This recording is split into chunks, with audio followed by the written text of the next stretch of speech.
आपका आज वीडियो में स्वागत है। और चंद्रयान 3 की खुशखबरी सुनने में सिर्फ रह गए हैं 10 दिन बाकी हैं, या 10 दिन या 11 दिन। हाँ, यानी कि आज 13 तारीख है, तो 23 या 24 को जो है हम लोगों को एक खुशखबरी सुनने को मिलेगी और उसी से रिलेटेड हम शायद कोई वीडियो देखने जा रहे हैं। मौजूद टाइटल बता दो। बिल्कुल, वीडियो का टाइटल है ISRO is NASA's nightmare, imagine ISRO with NASA's budget, India in space Chandrayaan. तो चलिए जानते हैं इस वीडियो में, लेकिन इससे पहले इस वीडियो के चैनल का ऑफिशियल लिंक आपको हमारी वीडियो के डिस्क्रिप्शन मिल जाएगा। सब्सक्राइब करें, लाइक करें, शेयर करें, फॉलो करें इनके चैनल को। उसके लिंक में व्लॉग चैनल का लिंक, इंस्टाग्राम का लिंक भी हमारी वीडियो के डिस्क्रिप्शन मिल जाएगा। सब्सक्राइब करें, लाइक करें, शेयर करें, फॉलो करें। चलिए देख लेते हैं ये वीडियो। स्टडी IQ IAS अब तैयारी हुई अफोर्डेबल। ये स्टार्टिंग इसरो और नासा की स्टार्टिंग। वो तो विक्रम साराभाई थे ना? नहीं, वो स्टार्टिंग फेज दिखा रहे थे। कैसे दोस्तों, ये है नासा और ये है इसरो। ये दोनों वो संगठन हैं जिन्हें पूरी दुनिया इनके स्पेस रिसर्चेस के लिए जानती है। अभी स्क्रीन पर रोटेट हो रहे ये दो अमाउंट इन्हीं दोनों ऑर्गेनाइजेशंस के एनुअल बजट है। लेकिन अगर हम आपसे ये सवाल करें कि इनमें से नासा का एनुअल बजट कौन सा है और कौन सा एनुअल बजट इसरो का है, तो शायद आप सब जो इसका जवाब दें वो बिल्कुल ही सही हो। जी हाँ, जो आप सोच रहे थे वही जवाब सही है। दोस्तों, नासा का बजट इसरो से करीब 25 गुना ज्यादा है और ये डिफरेंस आज से नहीं बल्कि पिछले कई दशकों से चला आ रहा है। देखा जाए तो यही वजह है कि इसरो के कई एम्बिशियस प्रोजेक्ट्स काफी पीछे रह गए हैं। लेकिन क्या आपके मन में भी कभी ये ख्याल आया कि क्या होगा अगर नासा के बजट को इसरो को दे दिया जाए? तो स्वागत है आप सभी का स्टडी IQ में। अनुराग पांडे नाम है हमारा और आज के इस वीडियो में हम ये समझेंगे कि अगर नासा जितना ही बजट इसरो को भी मिल जाता तो इसरो क्या करता और क्या इसरो इस बजट के साथ नासा को भी पीछे छोड़ पाता।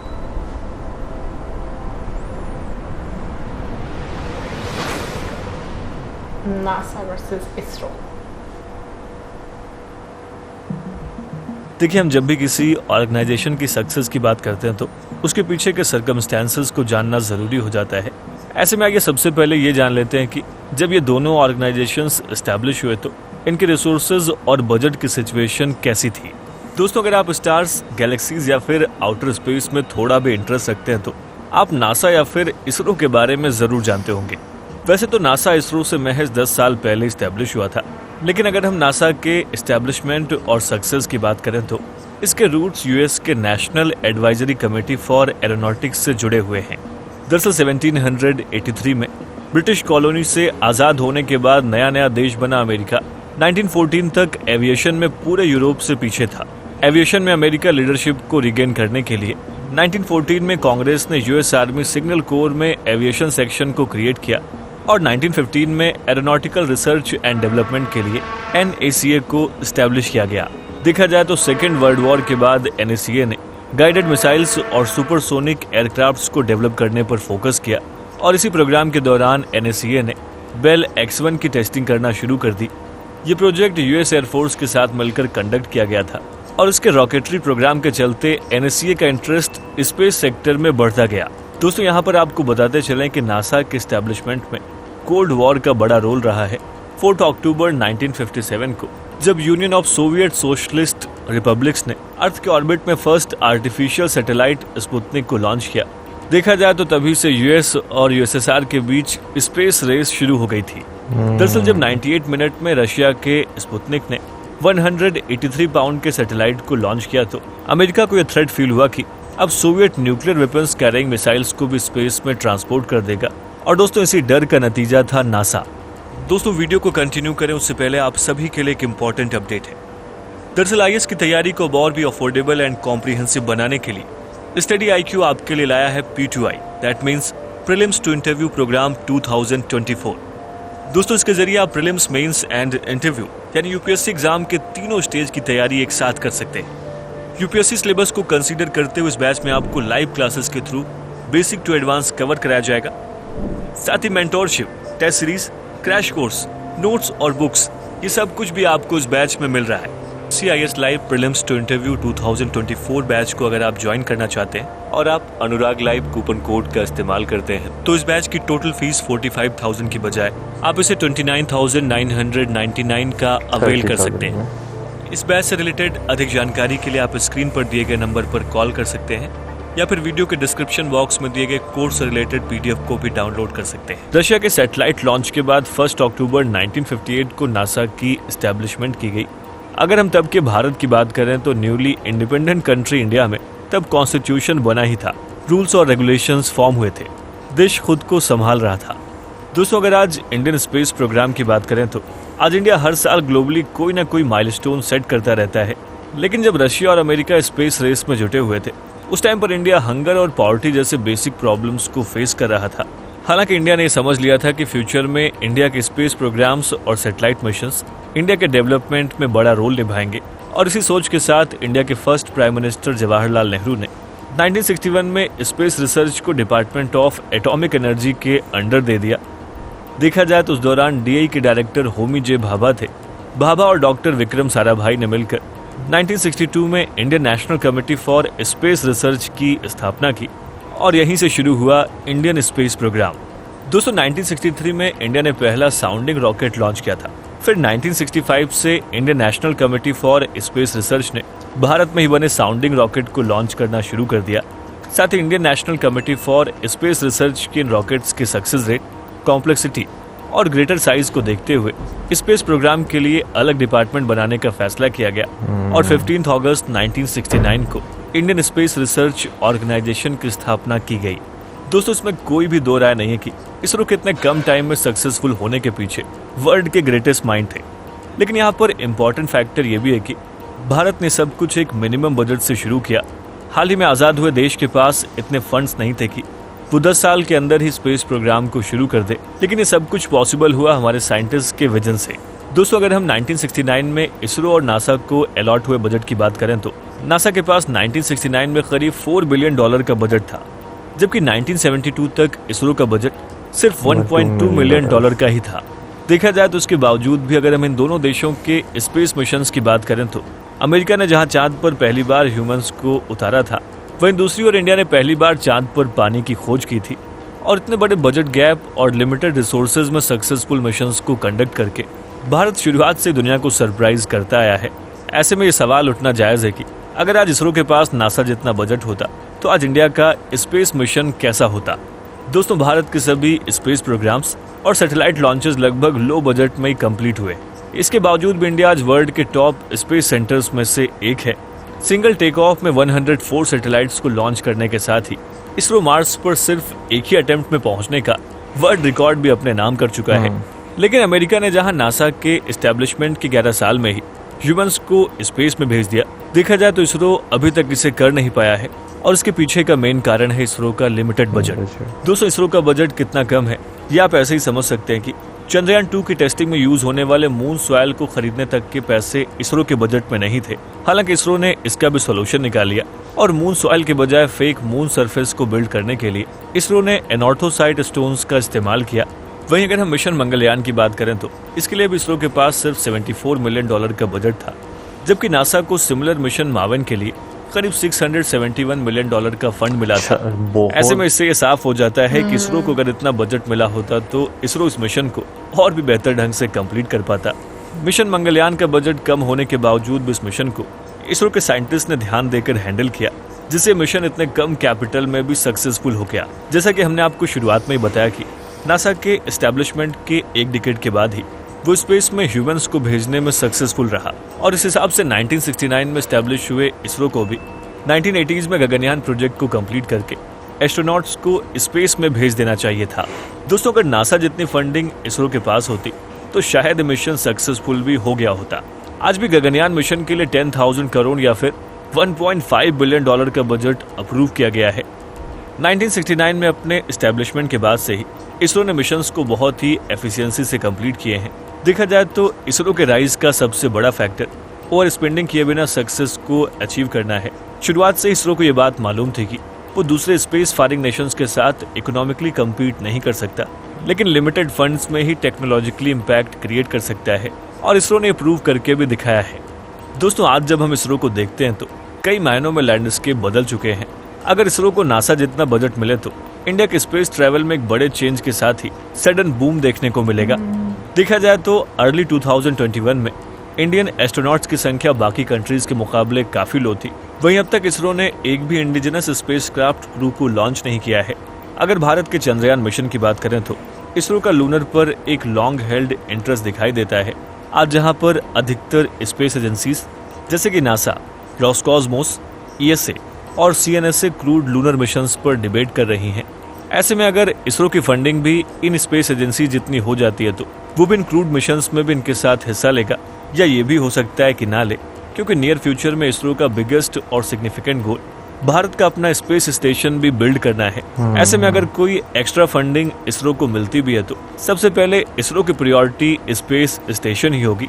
और अगर आप हिस्ट्री को भी पलट कर देखते हैं तो टाइम टू टाइम इसरो ने यह प्रूव किया है कि जब बात सैटेलाइट्स को लॉन्च करने और बिल्ड करने की आती है तो वो उसमें वर्ल्ड लीडर बनने का पूरा पोटेंशियल रखता है। ऐसे में एक मॉड्यूलर स्पेस स्टेशन इसरो का नेक्स्ट स्टेप होगा। लेकिन इसरो के रिसेंट बजट को अगर हम कंसीडर करें तो ये स्पेस स्टेशन प्रोग्राम गगनयान के लॉन्च होने के करीब 5 से 7 साल बाद ही पूरा हो पाएगा। ऐसे में अगर आज के बजट से 25 गुना ज्यादा बजट इसरो को मिलता है तो पाइपलाइन में मौजूद सभी बड़े प्रोजेक्ट्स का टाइम स्केल बहुत ही शॉर्ट हो जाएगा।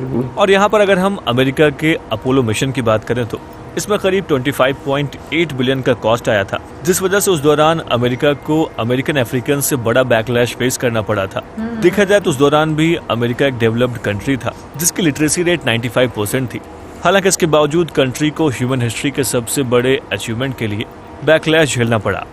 दोस्तों, ऐसे में जहां 1980s के दौर में इंडिया खुद को स्टेबल करने में लगा हुआ था और भारत की लिटरेसी रेट 30% के आसपास थी, तो भारत को ज्यादा बड़ा बैकलैश झेलना पड़ता, जिस वजह से शायद आज इसरो का एग्जिस्टेंस भी डाउटफुल होता।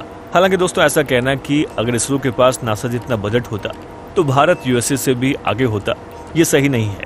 अगर हम इसरो के बैकबोन विक्रम साराभाई की माने तो अगर इसरो के पास नासा जितना बजट होता भी तो वो इसका इस्तेमाल इंडिया को डेवलप्ड और इंडिया की इकोनॉमी को और स्ट्रॉन्ग बनाने के लिए करता।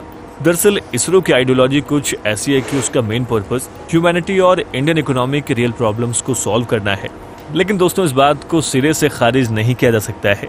इन जनरल अगर बजट इंक्रीज होता है तो इससे इसरो ज्यादा से ज्यादा मिशंस को कंप्लीट कर पाएगा। ज्यादा मिशंस यानी कि ज्यादा सक्सेस स्टोरीज, और इससे इंडियन स्पेस सेक्टर में भी बूम देखने को मिल सकता है। साथ ही सोलर सिस्टम सडनली ज्यादा एक्सेसिबल होगा और इससे इंडिया के डेवलपमेंट को भी पुश मिलेगा। साइंस का ग्रोथ होगा तो देश में एजुकेशन पर भी फोकस होगा। स्पेस और साइंस की फील्ड में एम्प्लॉयमेंट की अपॉर्चुनिटी भी ग्रो करेगी। हालांकि अपने अभी तक के कम बजट के बावजूद भी इसरो ने आज तक जितने भी माइलस्टोन्स अचीव किए हैं, जैसे कि चंद्रयान 1, चंद्रयान 2, अब चंद्रयान 3 और आने वाले मिशंस जैसे कि गगनयान और सेल्फ मेड मिसाइल्स ने पड़ोसी देशों की नींद उड़ा रखी है। और दोस्तों, कहीं न कहीं स्पेस में बढ़ते इसरो के पावर को देखते हुए ये नासा के लिए एक थ्रेट भी बनता जा रहा है। आइए अब इसको भी समझ लेते हैं। दोस्तों, इसरो की टैक्टफुल टेक्निक्स और सक्सेस रेट एक इनडायरेक्ट प्रूफ है कि कैसे नासा जैसे स्पेस जायंट को इसरो जैसे छोटी स्पेस एजेंसी से मून मिशन का डेटा चुराना पड़ा था। दरअसल दोस्तों, जब चंद्रयान 1 के रोवर को मून पर पानी होने की जानकारी मिली, उस टाइम ये जानकारी ऑर्बिटर M3 के जरिए इसरो तक पहुंची थी। लेकिन इसरो का अनाउंस करने से पहले ही नासा ने M3 का यूज करके सारा डेटा अपने सर्वर पर डाउनलोड कर लिया और अपनी मैसिव टीम के हेल्प से इसरो से पहले ये कह दिया कि मून पर वाटर बॉडी हो सकती है। दोस्तों, ऐसा कई बार हो चुका है कि इसरो की रैपिड ग्रोथ को रोकने के लिए नासा कई तरह की चीजों को करता आया है। रशिया और इंडिया के बीच जब क्रायोजेनिक इंजन की डील हुई तो ये भी नासा को पसंद नहीं आई। दरअसल हुआ यह था कि 1990 में इसरो को हैवी सैटेलाइट्स लॉन्च करने के लिए हैवी लिफ्ट रॉकेट्स की जरूरत थी और उस टाइम पर इंडिया ने रशिया से मदद मांगी। इसके बाद क्रायोजेनिक इंजन्स रशिया से मंगाए जाने थे। 1991 में जब इंडिया ने रशिया से KV-D1 इंजन्स की डील साइन की तो इस पर भी अमेरिका ने रशिया पर ब्लेम किया कि वो मिसाइल्स टेक्नोलॉजी को कंट्रोल करने की रिजीम को तोड़ रहा है। दरअसल इस रिजीम के तहत रशिया किसी नॉन मेंबर कंट्री को इंजन सप्लाई नहीं कर सकता था और इसरो कम बजट के चलते 1990 में अपना क्रायोजेनिक इंजन बिल्ड नहीं कर पाया। दोस्तों, बजट के चलते इसरो को अपने कई एम्बिशियस मिशंस को बैकफुट पर डालने पड़े, जिसमें manned mission Gaganyaan, Mars lander mission, Venus orbiter mission और इसमें इसरो इंटरनेशनल स्पेस स्टेशन जैसे प्रोग्राम शामिल हैं। दोस्तों, इसरो ने सभी मिशंस 3 दशक पहले से प्लान कर रखे हैं। वहीं अगर हम क्रायोजेनिक इंजन्स की बात करें तो इस प्रोजेक्ट के हेड साइंटिस्ट डॉक्टर नोम्बी नारायण को भी अमेरिका ने फेक एंटीनेशनल स्कैंडल में फंसा दिया। हालांकि आफ्टर इन्वेस्टिगेशन ये मालूम चला कि ये सिर्फ US की कॉन्स्पिरेसी थी, लेकिन इस दौरान मिशन के क्रूशियल ईयर्स वेस्ट हो गए, जिससे मिशन को काफी डैमेज हुआ। हालांकि इन सब के बावजूद इसरो ने लगातार इस पर काम किया और आज इसरो के पास खुद का क्रायोजेनिक इंजन है। साथ ही नासा कभी भी इसरो को अंडर एस्टिमेट नहीं करता है। दोस्तों 1970 से नासा इसरो पर स्पाई करता आया है और ऐसे ही जब इंडिया ने एटॉमिक एनर्जी की तरफ बढ़ना चाहा तो एक एक्सीडेंट में एटॉमिक एनर्जी के डायरेक्टर होमी जे भाभा की डेथ हो गई, जिसके पीछे यूएसए के लिंक्स मिलते हैं। दोस्तों रिसेंट ईयर्स में इंडिया स्पेस रेस का एक मेजर पार्ट है और आने वाले टाइम में ये स्पेस पावर के तौर पर उभरता हुआ दिखाई पड़ रहा है। ऐसे में इसरो के Aditya L1, NASA ISRO SAR यानी कि निसार सैटेलाइट, स्पेडेक्स, मंगलयान 2, गगनयान 2024 और शुक्रयान 1 जैसे मिशन इंडिया की इमेज को ग्लोबली चेंज करेंगे और स्पेस में वेस्टर्न कंट्रीज के साथ ही एशिया का भी दबदबा दिखाई पड़ेगा। इन सब के अलावा सबसे खास बात ये होगी कि भारत जैसे अब तक अपने मिशन से दुनिया को हैरान करता आया है, आगे भी इसरो अपने मिशन को लॉन्च करके इतिहास रचेगा। वैसे दोस्तों, आप किस मुद्दे पर राय क्या है, हम इस वीडियो के कॉमेंट बॉक्स में जरूर लिखें। भाई इससे पहले भी जो है मैंने ये बात की हुई है कि मैंने जो है ना पाकिस्तानी टीवी शो पर बहुत देर पहले एक चीज़ देखी थी कि जिसका जो है स्पेस पे ज़्यादा होल्ड होगा वो जो है वो ज़्यादा पावरफुल होगा। तो आपको ये चीज़ जो है वो देखने को मिलती है। ऐसे कंट्रीज जिनका स्पेस पे अच्छा खासा होल्ड है वो आपको जो है पावर में देखने को मिलते हैं। बेशक वो थोड़ा सा अप एंड डाउन उनकी पावर में हो, लेकिन उनका आपको अच्छा खासा होल्ड देखने को मिलता है। वैसे आज की वीडियो में कुछ चीज़ें मेरे लिए नई थी। उनमें से एक चीज़ ये थी कि मुझे नहीं पता था कि अमेरिका भी जो है वो ब्रिटिशर्स के अंडर आता था पहले, और फिर मैं कहूंगी कि एक ऑस्ट्रेलिया भी आता था। नहीं, लेकिन अभी अमेरिका, क्योंकि तुम देखो सुपर पावर मतलब माना जाता है, सो मैं ये बात बोलूंगी कि भाई अमेरिका ने तो फिर सही तरीके से ब्रिटिशर से रिवेंज ही ले लिया। भाई देखे ना पावर से ऊपर चले गए पावर में, जो ट्रांसफर ऑफ पावर उन्होंने किया ना वर्ल्ड वॉर 2 के बाद, उसमें वो जो है एक अच्छा खासा गेम चेंजर बना। लेकिन जो है नासा के बजट की अगर बात की जाए तो हकीकतन नासा का बजट जो है वो बहुत ज्यादा ह्यूज है। आपको जो है वो देखने को मिलता है कि भाई मैं नासा की एक चीज जो मैंने देखी है कि भाई उन्हें बस पूरी दुनिया में पता चलना चाहिए कि भाई किसी मुल्क में जो है ना फलाने बंदे ने कोई नया आविष्कार किया है,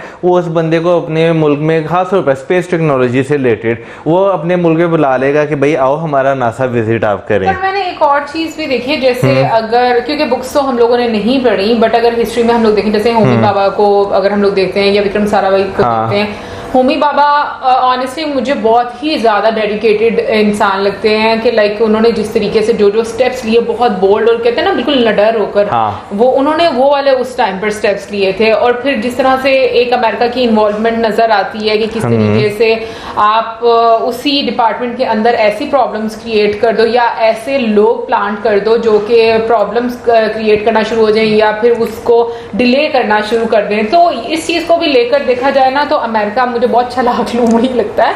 सो एक और चीज़ मुझे जो लगती है ना अमेरिका के बारे में कि अभी जैसे लास्ट में उन्होंने बोला कि फट से उन्होंने पहले बोल दिया पानी के बारे में, जो मतलब इट्स लाइक उन्होंने क्रेडिट लेने की कोशिश कर ली ना कि ये क्रेडिट उनको, क्योंकि जो सबसे पहले बोलेगा या न्यूज देगा क्रेडिट तो उसी को जाएगा ना कि इनकी वजह से पता चला है। देखिए यार ये जो है ना बहुत सारी चीजों में जो है आपको देखने को मिलती है कि वो होते हैं ना मोहल्ले की मासियां होती हैं कि भाई वो निकल आती हैं पहले दसिया तो मैं है ना, नहीं कीता बेशक उन्हें दसिया तो मैं है ना। आई थिंक मुझे लगता है कि ये ही एक मेन डिफरेंस है जो मुझे लगता है कि हमारे यहाँ के लोग शुरू से बहुत इनोसेंट रहे हैं और जो अमेरिका है मतलब वो स्मार्टली बहुत ज्यादा काम करते हैं। आप उनको स्मार्ट कह लो या चालाक कह लो, जो भी आप टर्म यूज करना चाहो।